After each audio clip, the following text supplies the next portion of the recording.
Mineşşeytanirracim. Euzubillahi mineşşeytanirracim. Bismillahirrahmanirrahim. Allahumme salli ve sellem ala seyyidina Muhammed ve ala ve sahbihi ecmaîn. Euzubillahi mineşşeytanirracim. Bismillahirrahmanirrahim.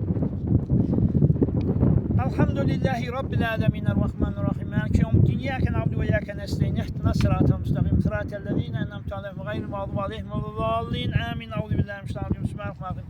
Elif lam mim. Zâlikel kitâb lâ raybe fîh. Huden lil-muttaqîn ellezîne yu'minûne ve yuqîmûne-s-salâte ve mimmâ razaqnâhum yunfiqûn.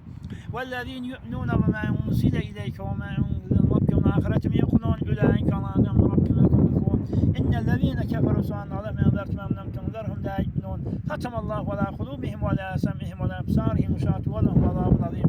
Sadakallahu azim. Derece vayınız kavul olsun tutkan aralılan kavulun inşallah gelen yıla Huda getir inşallah. Hemişe can sağlık olsun inşallah. İnşallah da hemişe canı sağ şahat ve gülken hem ömür hem kanladın inşallah. Önünden beri çıklatta bulmasın ve hemen biriyle kavlasın. Bir marsana kemeri, dünya kemeri hem çıkladı kavlasın inşallah. Hudacan uzak bir açmasın inşallah. Hem de bir teşekkür ettiğin şey garip ettiğim nasiler vesaireler götüren eşmarıza, pulükken, mürettepler, gelin zaten mürettep, otomuz aile koyan gelir işte gerek kaynaklar, alkıtiyelde,